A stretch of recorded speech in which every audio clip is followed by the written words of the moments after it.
کی عبادت میں لگائیں۔ درود و سلام نازل ہو تمام انبیاء کرام علیہم الصلاۃ والسلام پر، خصوصاً ہمارے آخری نبی تاجدار مدنی احمد مصطفیٰ محمد رسول اللہ صلی اللہ علیہ وسلم پر کہ جن کے ذریعہ دین اسلام ہم اور آپ تک پہنچا۔ اسلامی بھائیوں، ہم سب جانتے ہیں کہ اللہ رب العالمین نے اس دنیا کے اندر ہمیں پیدا کیوں کیا ہے۔ اللہ کا اس دنیا کے اندر ہمیں بھیجنے کا مقصد کیا ہے؟ اللہ رب العالمین نے قرآن میں فرمایا کہ وَمَا خَلَقْتُ الْجِنَّ وَالْإِنسَ إِلَّا لِيَعْبُدُونِ، کہ ہم نے جنوں انسانوں کو اس لیے پیدا کیا ہے کہ تاکہ وہ کیا کریں؟ میری عبادت کریں۔ گویا کہ اللہ رب العالمین کیا ہمیں بھیجنے کا مقصد یہ ہے کہ ہم صرف اور صرف اللہ کی عبادت کریں۔ لیکن اب یہاں محاسبہ اور معائنہ کرنے کی ضرورت ہے کہ اللہ تعالیٰ نے ہمیں اپنی عبادت کے لیے بھیجا ہے۔ اب ہم یہاں کیا کر رہے ہیں ہمیں سوچنا ہے۔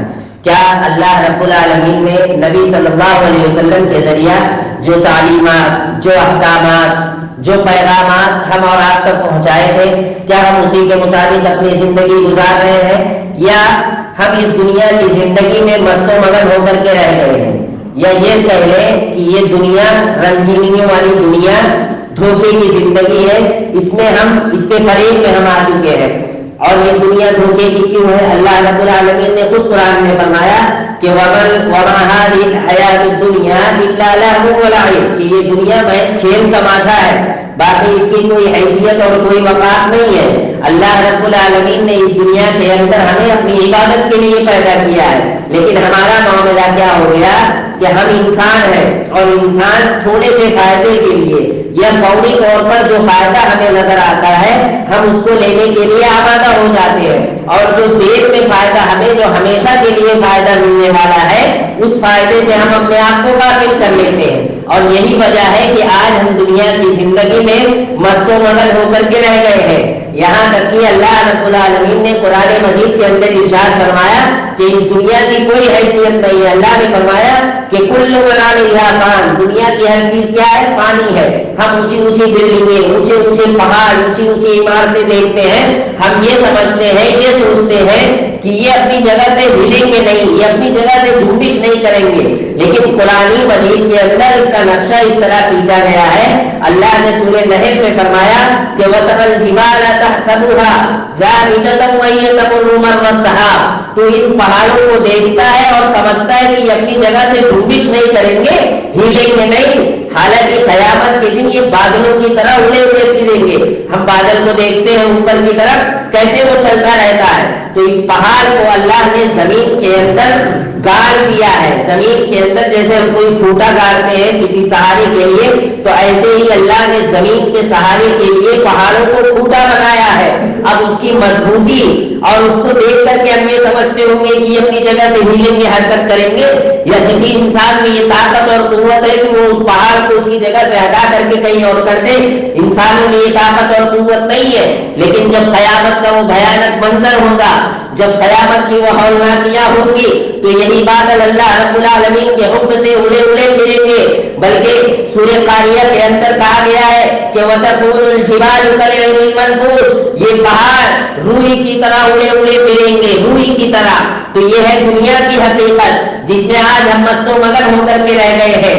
یہ ہے دنیا کی حقیقت جس کی زندگی میں آج ہم اپنے آپ کو کھو چکے ہیں۔ اسلامی بھائیوں، یاد رکھنا، آج ہم پوری طاقت، پوری قوت اپنی زندگی کے اہم لمحات دنیا کمانے میں، دنیا بنانے میں، لوگوں کو برباد کرنے میں، لوگوں کو نیچا دکھانے کے لیے ہم اپنی پوری زندگی وقف کر دیتے ہیں، ہم اپنی پوری زندگی لگا دیتے ہیں۔ ہم دولت کے پیچھے لگے ہوئے ہیں کہ ہم مال کما لیں، مال حاصل کر لیں، تاکہ دنیا کی ساری فراوانی ہمارے پاس رہے، اور لوگ ہمیں دیکھ کر کے تعجب کریں، لوگ ہمیں دیکھ کر کے یہ کہیں کہ فلاں آدمی بہت بڑا سیٹ ہے، بہت بڑا مالدار ہے، اس کے پاس دولت کے انبار ہے، جن چیزوں کی اس کو ضرورت ہوتی ہے وہ اشارہ کرتا ہے، اس کے قدموں میں وہ چیزیں موجود ہیں۔ لیکن یاد رکھنا، اگر ہم اسلام کی دولت سے مالا مال نہیں ہے، اگر ہم اسلام سے غافل ہیں، اگر ہم اللہ اور اس کے رسول کے قوانین سے غافل ہیں، تو یاد رکھنا اسلامی بھائیوں، یہ دولت ہمارے کسی کام کی نہیں ہے، یہ مال، یہ پراپرٹی ہمارے کچھ کام نہیں آنے والا۔ اس کا اندازہ آپ ایسے لگائیے کہ ہم خود سوچے، غور کریں کہ ہمارے گھروں میں ہمارے اپنے رشتے دار تھے، ہمارے باپ دادا تھے، ہماری بہنیں تھیں، ہمارے بھائی تھے، ہمارے والدین تھے، ان کا انتقال ہو گیا، وہ اس دنیا سے مر گئے، ان کی قبر میں ہم نے کتنی پراپرٹی رکھ دی، ان کی قبر میں ہم نے کتنی دولت لے جا کر کے جمع کر دی، ان کی قبر کو ہم نے کتنے سونے اور زیورات سے بھر دیے ہیں۔ ہم اندازہ لگائیں، ہم غور کریں۔ اچھا یہ سب چھوڑیے، ہم یہ سوچیں کہ ہمارے باپ دادا کا انتقال ہوا، ہمارے ہاتھ ان کے لیے کتنی بار اٹھتے ہیں کہ ہم اللہ رب العالمین سے ان کے لیے دعا کریں، ہم اللہ رب العالمین کے راستے میں اپنے والدین کے نام پر کتنا صدقہ و خیرات کرتے ہیں۔ ہم غور کریں، ہمیں محاسبہ کرنے کی ضرورت ہے۔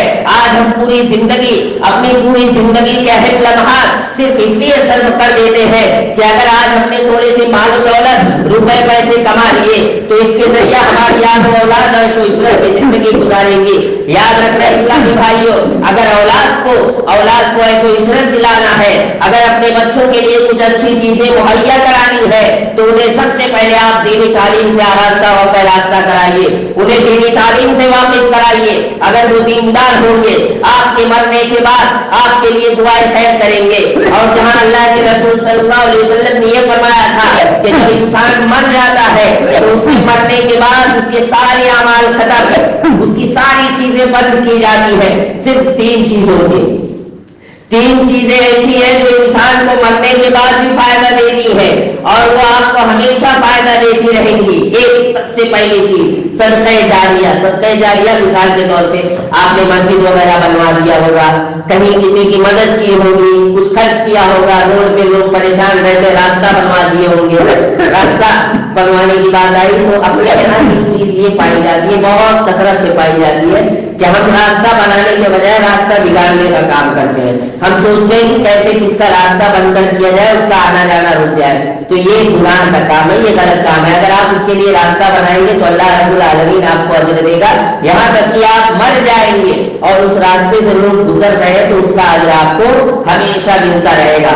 اور اس کے بعد دوسرا جو نبی صلی اللہ علیہ وسلم نے بتایا وہ یہ کہ کسی علم کے ذریعہ جیسے تعلیم دی، بچوں کو پڑھایا اور ان کی اچھی تعلیم و تربیت کر دی، اب وہ اس پہ عمل کر رہے ہیں اور خود بھی عمل کر رہے ہیں اور دوسروں کو بھی بتا رہے ہیں، تو یہ ثواب بھی ہمارے مرنے کے بعد ہم کو ملتا رہے گا۔ یہاں ایک بات میں آپ کو یہ بھی بتا دوں کہ ہمارے چھوٹے چھوٹے بچے جب پیدا ہوتے ہیں، 1 سال 2 سال 3 سال کے، جب وہ تھوڑے بڑے ہو جائیں تو ان کے لیے ایک کام یہ ہم کریں کہ کم سے کم کچھ نہ ہو سکے، اگر ہم کو کچھ نہیں آتا تو الحمدللہ تو پڑھنے آتا ہے، سورہ فاتحہ ہر کسی کو یاد ہوگا، تو کوشش یہ کریں کہ ہم وہ سورہ فاتحہ اپنے بچوں کو خود یاد کرائیں اور وہ سورہ فاتحہ ہم خود ان کو پڑھنا سکھائیں۔ سب سے بڑا فائدہ میں آپ کو بتاؤں، جب بھی وہ بچہ نماز پڑھے گا، جب بھی وہ سورہ فاتحہ کی تلاوت کرے گا، آپ کو اس کا ثواب ہمیشہ ملتا رہے گا۔ وہ کسی کو سکھائے گا، اس کا اجر بھی آپ کو ملتا رہے گا۔ تو یہ ایسا اجر ہے، یہ ایسی تجارت ہے، یہ ایسا نفع بخش علم ہے کہ جس کے ذریعے سے لوگ فائدہ اٹھاتے ہیں۔ ہم مر گئے، قبر میں ہے، اب ہم کوئی اچھا کام نہیں کر سکتے ہیں، تب بھی اس کا اجر ہمیں کیا ہے، ملتا رہے گا مرنے کے بعد بھی۔ تو یہ کام کریں کہ اپنے علم کے ذریعہ علم حاصل کر کے خود اپنے تک محدود نہ رکھیں بلکہ لوگوں کو بھی سکھائیں۔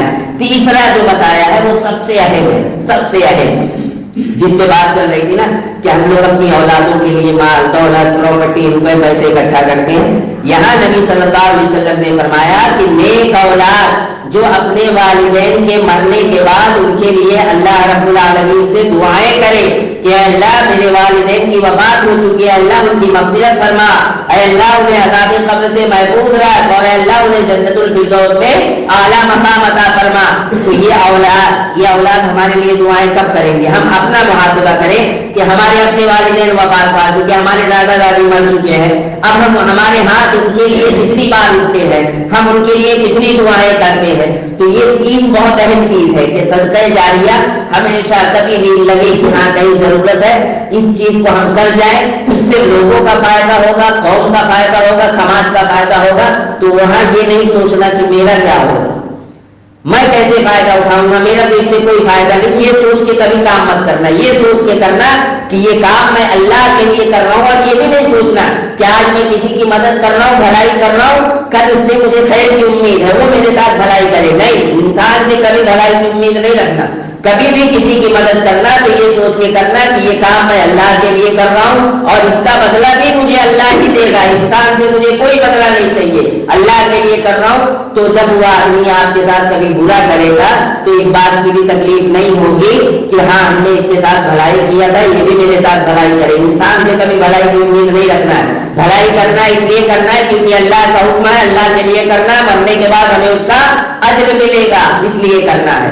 تو یہ کام ضروری ہے ہمارے لیے. دوسرا کہ ہم کیا کریں، اپنے کوئی چیز کا علم ہے تو ہم اس کو اپنے بچوں تک، اپنے لوگوں تک اس کو سکھانے کی کوشش کریں، اور اسی طریقے سے ہم اپنے بچوں کو نیک، دیندار، صالح بنائیں تاکہ مرنے کے بعد وہ ہمارے لیے دعائیں کر سکے، مرنے کے بعد ہمارے لیے صدقہ و خیرات کر سکے. ہم جو دولت، مال، پراپرٹی چھوڑ کے جائیں تو اس کے لیے بچے آپس میں لڑے نہیں کہ یہ ہمارا ہے، یہ ہمارا ہے، بلکہ اللہ کی راہ میں اس کو تعاون کرنے کی، اللہ کے راستے میں اس کو خرچ کرنے کی کوشش کرے کہ اس کے ذریعے سے ہمارے والدین کی قبر کو اللہ رب العالمین کشادہ فرمائے گا، روشن فرمائے گا. تو یہ سب کام ہمارے لیے کرنے کے ہیں، اور یہ ایسی باتیں ہیں کہ اس پر ہمیں غور کرنے، سوچنے، فکر کرنے کی ضرورت ہے، کیونکہ ہم پوری زندگی دنیا بنانے میں لگا دیتے ہیں. اللہ رب العالمین نے فرمایا کہ کل من علیہا فان، ہر چیز فنا ہو جائے گی. بہت بڑی بڑی اونچی اونچی بلڈنگ دیکھتے ہیں. مثال کے ذریعہ قرآن آیت پڑھ کے میں آپ کو بتایا کہ کس طرح سے یہ اونچے اونچے پہاڑ روئیوں کی طرح، بادلوں کی طرح اڑے اڑے پھریں گے. تو اس کی کیا حیثیت ہے، کیا حقیقت ہے؟ کچھ نہیں ہے. یہ صرف اور صرف ہمارے لیے ایک آزمائش اور امتحان گاہ ہے. اللہ نے ہمیں اس دنیا کے اندر پیدا کیا، پیدا کرنے کے بعد اللہ نے گویا کہ ہمیں ایک امتحان گاہ میں بھیج دیا. اب یہاں رہنے کے بعد جس دن ہم مر جائیں گے، مرنے کے بعد اللہ کی بارگاہ میں جائیں گے. اللہ رب العالمین ہم سے ہمارے دنیا کے بارے میں، ایک ایک لمحے کے بارے میں، ایک ایک سیکنڈ کے بارے میں، ہمارا وقت کیسے گزرا، کہاں گزرا، کن کاموں میں ختم ہوا، ایک ایک لمحے کے بارے میں حساب ہوگا، سوال و جواب ہوگا. اور اس کے بعد سوال و جواب ہونے کے بعد جب ہم اللہ کے امتحان میں ناکام ہو جائیں گے، فیل ہو جائیں گے، اللہ رب العالمین ہمارا رزلٹ ہمارے بائیں ہاتھ میں تھما کر کے ہمیں یہ حکم دے گا کہ جاؤ جہنم میں چلے جاؤ، تم جہنمی ہو. اس وقت یاد رکھنا اسلامی بھائیوں، اللہ کی بارگاہ میں روئیں گے، گر گڑائیں گے، اپنے گناہوں کی معافی مانگیں گے، اور اللہ رب العالمین سے کہیں گے اے اللہ، اے میرے پروردگار، تو ایک اور موقع مجھے دے، ایک اور مرتبہ مجھے دنیا میں بھیج، میں دنیا میں جانے کے بعد تیری عبادت کروں گا، اس کے علاوہ اور کوئی کام نہیں کروں گا. تو یاد رکھنا اسلامی بھائیوں، اگر دنیا میں ہم کوئی امتحان دے رہے ہیں، ایک مرتبہ فیل ہو گئے، دوبارہ موقع مل جائے گا، لیکن اللہ کے امتحان میں اگر ہم فیل ہو گئے تو دوسرا موقع نہیں ملے گا. اللہ رب العالمین کا جواب ہوگا انا لہ الذکر، اب کہاں ذکر کا وقت ہے، امتحان کا نتیجہ تو نکل چکا ہے. تو گویا کہ یہ دنیا کی زندگی ہمارے لیے ایک آزمائش ہے، ہمارے لیے ایک امتحان گاہ ہے. اس میں اگر ہم کامیاب ہو گئے تو آخرت میں بھی کامیابی ہمارے قدم بوس ہوگی. اگر ہم اس میں ناکام ہو گئے، اگر اس میں ہم فیل ہو گئے تو یاد رکھنا اسلامی بھائیوں، اللہ رب العالمین ہمیں جہنم میں ڈھکیل دیں گے، اور جہنم کی ہولناکیاں، جہنم کی خطرناکیاں ہمیں اندازہ نہیں ہوگا کہ یہاں ہمیں پانی چاہیے، ابھی ٹھنڈی کا موسم ہے، ہمیں گرم پانی کی ضرورت ہوتی ہے. ہم گرم کیے پانی، ہمارے پاس وسائل موجود ہیں، ہم گرم پانی اپنے لیے استعمال میں لا سکتے ہیں. لیکن مرنے کے بعد اگر ہم جہنم میں چلے گئے، ہمیں بھوک لگے گی، ہمیں پیاس لگے گی، ہم اللہ رب العالمین سے کہیں گے اے اللہ، اے میرے پروردگار، مجھے کچھ کھانے کے لیے دے دے، بھوک لگی ہے، اے اللہ، تاکہ میں اس کے ذریعے سے اپنے پیٹ کو بھر سکوں. اللہ رب العالمین ہمیں ایک کانٹے دار درخت کا پھل جس کو کہا جاتا ہے زقوم، زقوم ایسا کانٹے دار درخت ہے کہ ہم اسے کھائیں گے تو وہ ہمارے حلق میں اتر جائے گا، اٹک جائے گا، اور نیچے اترے گا نہیں. اس کو اپنے حلق سے نیچے اتارنے کے لیے کہیں گے اے اللہ، ہمارے گلے میں اٹک گیا ہے، ہمیں کچھ پانی پینے کے لیے دے دے تاکہ اس کے ذریعے سے وہ ہمارے حلق سے نیچے اتر جائے. تو آج اگر دنیا میں ہمیں پیاس لگے، مشروبات کی طرح طرح کی چیزیں موجود ہیں، ٹھنڈا یا اور نہ جانے کن کن قسم کی چیزیں ہمارے درمیان میں موجود ہیں، جو چاہے ہم اپنے پیسے سے خرید کر کے پی سکتے ہیں. لیکن لیکن اگر وہاں ہمارے اعمال اچھے نہیں ہوں گے اور اللہ سے جب ہم کہیں گے اے اللہ ہمیں پانی دے دے، تو اس وقت اللہ رب العالمین ہمیں خون اور پیپ کی شکل میں پانی پینے کے لیے دے گا۔ تو کیا ہم خون اور پیپ پینا پسند کرتے ہیں؟ کیا ہم زقوم کا کانٹے دار درخت کھانا پسند کرتے ہیں؟ یا ہم جنت میں جا کر کے جنت کی نہروں میں پودا لگانا چاہتے ہیں؟ ہم جنت میں اونچے اونچے پھل، میٹھے میٹھے پھل، اونچے اونچے محل کی ضرورت ہے اگر ہمیں، تو یاد رکھنا اسلامی بھائیوں، وہ محل، وہ اونچے اونچے پھل، وہ میٹھی میٹھی چیزیں ہمیں ملیں گی۔ ہماری خواہش ہمارے دل میں آئے گا کہ ہمیں وہ میٹھا پھل چاہیے، ہمارے سامنے حاضر ہوگا، اس کے لیے ہمیں تھوڑی سی پریشانی اٹھانی پڑے گی، تھوڑی سی تکلیف برداشت کرنی پڑے گی۔ وہ تکلیف کیا ہے؟ نماز پڑھنا پڑے گا۔ اللہ نے نبی صلی اللہ علیہ وسلم کے ذریعے جتنے بھی احکامات ہمارے اوپر نازل کیے ہیں اس کے مطابق اپنی زندگی کو گزارنا پڑے گا۔ پریشانی ہوگی، کیا پریشانی؟ صبح بڑی تکلیف ہوتی ہے، ٹھنڈی کے مہینے میں آنکھ نہیں کھلتی، فجر کی نماز پڑھنی پڑے گی، ظہر کی نماز پڑھنی پڑے گی، روزے رکھنے پڑیں گے، ایک دوسروں کے حقوق ادا کرنے پڑیں گے، ایک دوسروں کے لیے اپنے دل کو کشادہ بڑا کرنا پڑے گا، کسی کے لیے اپنے دل میں حسد، کینہ، حسد، عداوت یہ سب نکال پھینکنا پڑے گا، ایک دوسرے کے ساتھ اتحاد، الفت، محبت کے ساتھ رہنا پڑے گا۔ اگر یہ کام ہم کر لے گئے تو اللہ کی قسم ہم دنیا میں بھی کامیاب ہوں گے۔ آج ہم رونا روتے ہیں نا کہ ہمارے پیچھے لوگوں کو لگا دیا گیا ہے، ہمارے پیچھے لوگوں کو پیچھے پڑا دیا گیا ہے کہ ان کو مارو، کاٹو، دباؤ، سب کچھ کرو، لیکن کیا ہم نے کبھی غور کیا کہ ہمارے اعمال کس طرح کے ہیں، ہمارے کردار کس طرح سے ہیں؟ نبی صلی اللہ علیہ وسلم اور اللہ کا واضح حکم موجود ہے کہ اگر ہم اللہ رب العالمین کی نافرمانی کریں گے تو اللہ رب العالمین ہمارے اوپر عذاب مسلط کرے گا۔ تو ہم اس بات کو ذہن میں رکھیں کہ جو لوگ ہمارے اوپر آج حاوی ہیں، ہمارے اوپر آج مسلط ہیں، یہ سمجھ لیں کہ وہ ایک عذاب کی شکل میں اللہ نے ان کو ہمارے اوپر مسلط کر دیا ہے۔ ہم اپنے گریبان میں جھانکتے نہیں، ہم اپنے آپ میں دیکھتے نہیں، بس ہم یہ سمجھتے ہیں کہ ہم مشکلات میں، ہم پریشانی میں ہیں۔ کبھی اللہ کے دربار میں آ کر کے اپنے ماتھے کو دیکھ کر کے اپنے گناہوں کی معافی نہیں مانگتے، کبھی توفیق نہیں ہوتی ہے کہ اللہ رب العالمین کی بارگاہ میں رو بھر کے گڑ گڑا کر کے اپنے گناہوں کی معافی مانگ کر کے اللہ کو راضی کر لے، اس کے بعد دیکھو کتنا سکون ملتا ہے، کتنی خوشی محسوس ہوگی، ہم اندازہ نہیں کر سکتے ہیں۔ اس لیے اسلامی بھائیوں ان کاموں کی کرنے کی ضرورت ہے۔ اگر ہم نے یہ کام کر لیا تو اللہ کی قسم کامیاب ہو جائیں گے اور اللہ رب العالمین انعام کی شکل میں ہمیں جنت عطا کرے گا، اور وہ ایسی خوشی ہوگی، وہ ایسی نعمت ہوگی کہ اس کا اندازہ ہم نہیں لگا سکتے ہیں۔ ایک واقعہ میں آپ کو بتاؤں، ایک آدمی دنیا کے اندر بہت مالدار آدمی، مطلب یہ کہہ لیں کہ آج کا امبانی، ہر آدمی امبانی نام سے واقف ہوگا کیونکہ بہت بڑا دولت مند ہے، گویا کہ ہندوستان کا بہت بڑا دولت مند آدمی۔ اگر اس کو کسی چیز کی خواہش ہو تو اس کے سامنے موجود ہے، کوئی پریشانی، کوئی تکلیف نہیں، دنیا کی ہر نعمت اس کے پاس موجود ہے، لیکن وہ محروم کس چیز سے ہے؟ اسلام کی دولت سے۔ وہ محروم کس چیز سے ہے؟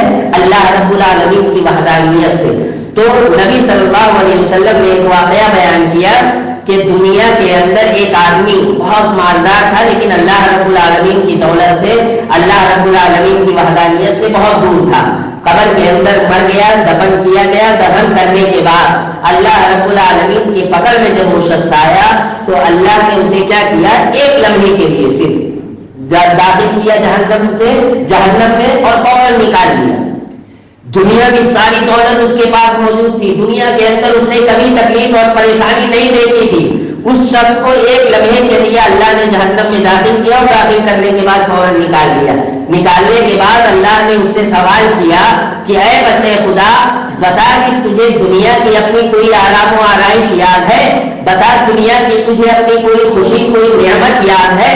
اب ایک ایسا آدمی جسے نے دنیا میں کبھی پریشانی دیکھا ہی نہیں، وہ شخص کہہ رہا ہے کہ اے اللہ، ایسا محسوس ہو رہا ہے کہ میری پوری زندگی پریشانی میں، مصیبت میں، تکلیف میں گزری ہے، مجھے ایسا محسوس ہی نہیں ہو رہا ہے کہ میں نے دنیا کے اندر آرام و آرائش بھی دیکھا ہے۔ تو وہ ایک شخص وہ تھا جو اللہ پر ایمان نہیں رکھتا تھا، لیکن دنیا کے اندر اس کے پاس کسی چیز کی کوئی کمی نہیں تھی، صرف ایک لمحے کے لیے اللہ نے اس کو جہنم میں داخل کیا اور نکال لیا۔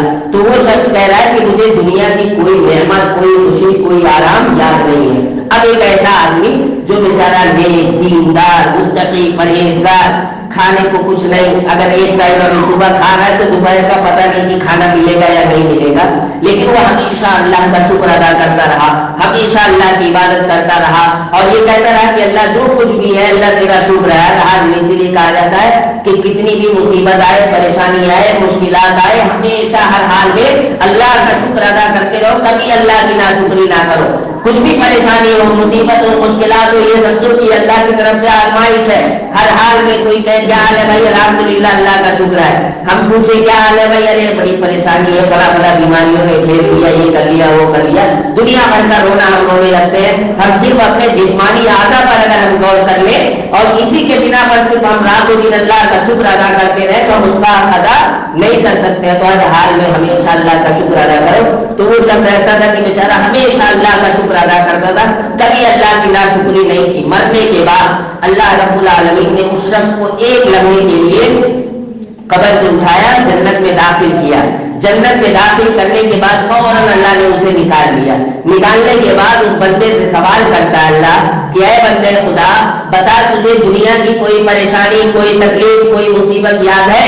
وہ آدمی جس کی 60 سالہ 70 سالہ پوری زندگی تکلیفوں میں، پریشانیوں میں، مشکلات میں گزری، وہ شخص جواب دے رہا ہے کہ اے اللہ، مجھے ایسا محسوس ہو رہا ہے کہ میری پوری زندگی آرام و آرائش میں گزری ہے، عیش و عشرت میں گزری ہے، میں نے کبھی تکلیف اور پریشانی کو دیکھا ہی نہیں ہے۔ تو یہ ہے دنیا کی حقیقت، اور یہ آخرت کی حقیقت ہے کہ دنیا آخرت کے بالمقابل کچھ نہیں ہے۔ دنیا کی کوئی حیثیت نہیں ہے، دنیا کی پریشانی، دنیا کی تکلیف کچھ نہیں ہے۔ آخرت کی پریشانی، آخرت کی مشکلات ہم برداشت نہیں کر پائیں گے۔ اسلامی بھائیوں، آج ہم سوچتے ہیں کہ ہم مر جائیں گے، کیا کریں گے؟ جب تک جینا ہے عیش کے ساتھ جی لو، مزے کے ساتھ جی لو، مزہ کر لو، دنیا مزہ ہے۔ لیکن نبی صلی اللہ علیہ وسلم نے کیا فرمایا کہ الدنیا سجن المؤمن، دنیا مومن کے لیے قید خانہ ہے۔ ہمارے لیے، مومن کے لیے، مومن مسلمان کے لیے دنیا کیا ہے؟ قید خانہ ہے۔ گویا کہ ہم اس کے قیدی ہیں۔ یہاں ہم جس طرح چاہیں گے اس طرح زندگی نہیں گزار پائیں گے۔ مصیبت آئے گی، مشکلات آئے گی، پریشانی آئے گی، تکلیف آئے گی، اس پر ہمیں کیا کرنا ہے؟ صبر کرنا ہے، اور اس کے ساتھ ساتھ اللہ کا شکر ادا کرنا ہے۔ اگر ہم نے اللہ کے ساتھ صبر کیا، اللہ کا شکر ادا کیا تو ہم کامیاب ہو جائیں گے۔ لیکن اگر آج جو ہماری حالت ہے، ہماری یہی روش، ہمارا یہی چال چلن رہا تو یاد رکھنا اسلامی بھائیوں، ہمارا وجود ختم ہو جائے گا، ہمارا نام و نشان مٹ جائے گا، ہمارا کوئی پرسان حال نہیں ہوگا۔ ایک وقت تھا کہ لوگ ہماری درباروں میں آ کر کے ہم سے عدل و انصاف کی بھیک مانگا کرتے تھے۔ آج حالت یہ ہے کہ ہم غیروں کے سامنے ہاتھ پھیلائے ہوئے ہیں، لیکن ہمیں انصاف نہیں مل رہا ہے۔ اس کی وجہ یہ ہے کہ آج ہم نماز پڑھ سکتے ہیں لیکن نہیں پڑھتے، آج ہم اللہ کی عبادت کر سکتے ہیں لیکن نہیں کرتے، آج ہماری بہنیں، ہماری مائیں پردہ کر سکتی ہے لیکن نہیں کرتی ہے، آج ہماری مائیں، ہماری بہنیں اپنی عزت و آبرو کو محفوظ رکھ سکتی ہے لیکن نہیں رکھتی ہے۔ یہی وجہ ہے کہ اللہ رب العالمین کا عذاب ہمارے لیے آئے گا۔ ایک واقعہ میں آپ کو بتا کے اپنی بات ختم کروں گا۔ اندلس کا نام ہم نے سنا ہوگا، وہاں مسلمانوں نے 800 یا 900 برس تک حکمرانی کی۔ اچانک ایسا کیا ہوا کہ مسلمانوں کی سلطنت پلٹ گئی، مسلمانوں کی کایا پلٹ گئی۔ جب لوگوں نے تحقیق کرنا شروع کیا کہ آخر معلوم کرے کہ وجہ کیا ہے، معاملہ کیا ہے کہ اتنے سالوں تک حکمرانی کرنے کے بعد اچانک ہماری سلطنت پلٹ گئی۔ جب تحقیق کی گئی، معلوم کیا گیا تو سب سے بڑی جو وجہ سامنے نکل کے آئی وہ یہ کہ وہاں یہ بتایا گیا کہ ان کے علماء کی، وہ اپنے علماء جو دین کے جو رہبر تھے، دین کے جو قائدین تھے، ان کی عزت نہیں کی جاتی تھی۔ اور دوسری جو وجہ بتائی گئی کہ وہ نماز پڑھ سکتے تھے لیکن نماز نہیں پڑھتے تھے، روزہ رکھ سکتے تھے لیکن وہ روزے نہیں رکھتے تھے۔ اور اس کے بعد جب تحقیق کرنے کے بعد یہ بات سامنے آئی تو یہ سمجھ میں آیا کہ آج ہماری بھی حالت یہی ہے کہ ہم یہ سارے کام بھی کر سکتے ہیں لیکن اس کے باوجود ہم کرتے نہیں ہیں۔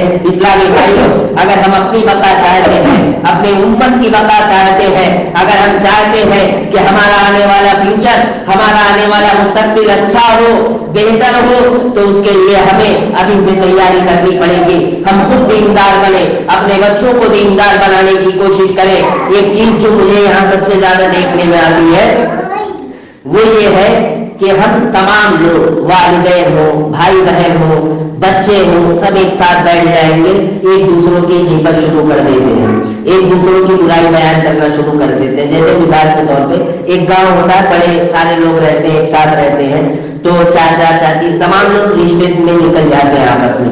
تو عام طور پہ دیکھتے ہیں کہ چھوٹے چھوٹے بچے ہیں اور ان کے والدین سب بیٹھ کر کے ایک دوسروں کی برائی کرتے ہیں. دیکھو ایک چیز یہاں کیا سمجھ، برائی تو ویسے ہی جرم ہے، جرم نہیں بہت بڑا جرم ہے. اس کے بارے میں اللہ رب العالمین نے بہت سخت وعید سنائی ہے کہ کوئی شخص اگر کسی کی غیبت کرتا ہے تو وہ گویا کہ اپنے متقائی کا گوشت کھاتا ہے. تو یہ تو بہت بڑا جرم ہے. اس کے ساتھ ساتھ میں یہاں ایک بات یہ بتانا چاہتا ہوں کہ دیکھو ہم اپنے بچوں کو لے کے بیٹھے ہیں، جیسے مثال کے طور پہ ہم بیٹھے اپنے بچوں کے سامنے میاں بیوی بات کر رہے ہیں کہ تمہاری تمہارے چاچا ایسے ہیں، یہ ہے وہ ہے. تو وہ چھوٹا بچہ سن رہا ہے تو وہ اس چاچا کے بارے میں اس کے دل کو جو نفرت بیٹھے گی نا وہ زندگی بھر ختم نہیں ہوگی. ہمیشہ اس کے دل میں چاچا کے تعلق سے نفرت ہی رہے گی کہ میرے ابا کا دشمن ہے، میری امی کا دشمن ہے. اس لیے اسلامی بھائیوں اگر بچوں کی رشتے داریوں کو باقی رکھنا ہے، ان کی سلامتی چاہتے ہو تو کوشش یہ کرو کہ یہ سب برائیاں اپنے بچوں کے سامنے لے کرو.